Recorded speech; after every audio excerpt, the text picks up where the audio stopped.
Ce monde est dingue parce que le seul pays qui peut faire des sanctions internationales d'un claquement de doigts, c'est les États-Unis. Et ils te flinguent un pays. C'est comme ça que Bachar el-Assad est tombé. C'est ce qu'ils veulent faire à l'Iran, c'est ce qu'ils veulent faire à la Russie.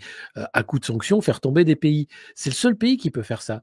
Or, les États-Unis devraient être sous sanctions depuis longtemps pour ce qu'ils ont fait en Irak, pour toutes les guerres inutiles qu'ils ont fait de part et d'autre dans le monde. Mais c'est les seuls à avoir cette prérogative.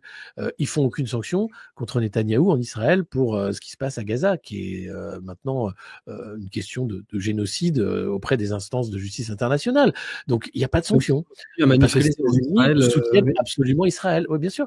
Et donc, autant en Israël, ils ont des médias qui sont, ils ont quelques médias qui sont dans le sens des manifestants. Ça, c'est un truc. Bien sûr, ils ont arrêté comme ça. Et c'est pas démocratie dans le sens où il y a beaucoup d'Israéliens qui sont contre Netanyahou. Et voilà, encore, malheureusement, là où c'est plus une vraie démocratie, et je suis pas le seul à le dire, c'est que, bon, outre bien sûr la question de la ségrégation palestinienne, qui est évidemment gravissime, mais au-delà de ça, c'est tout simplement le fait que même les Israéliens qui sont contre Netanyahou, ils vont bouffer du Netanyahou. Dans tous les cas. Tu peux être contre Netanyahou tant que tu veux, tu peux manifester. À la fin, tu vas te bouffer du Netanyahou quand même, parce que il va trouver tous les moyens possibles et imaginables pour se maintenir au pouvoir, y compris avec ses liens avec l'AIPAC. Mais ce que je voulais dire, c'est que si même en Israël, ils ont des manifestants qui ont des médias, des grands médias avec eux, et ils n'arrivent pas à dégager Netanyahou, non, bien sûr. Est-ce que nous, on peut arriver à dégager Macron, quoi?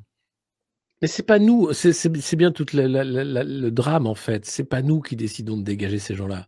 C'est l'État profond. C'est-à-dire que c'est un moment, il va dire écoute, t'as fait ton job, ta mission est terminée, casse-toi. Trudeau, c'est ça. C'est des gens, on leur dit de partir. C'est pas les peuples qui vont les faire partir.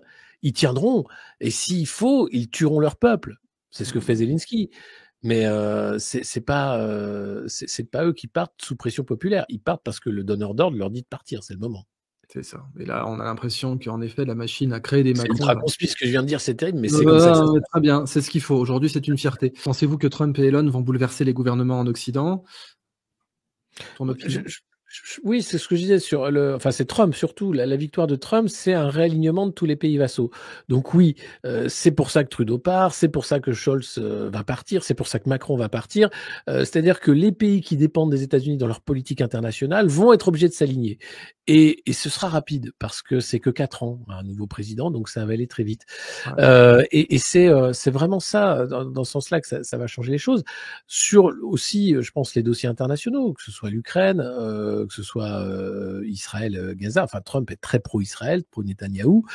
Donc, ça va aller encore plus loin. La question, c'est est-ce que ça va aller jusqu'à un carton avec l'Iran dans la région?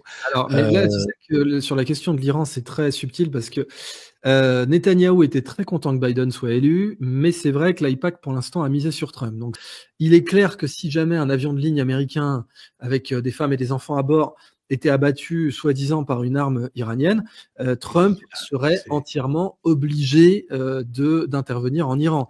Or, on sait que c'est le plan de Netanyahou depuis 20 ans. Enfin, je veux dire, le remodelage du Moyen-Orient, tout ça, on se faisait tous ces pays, et la Syrie comprise.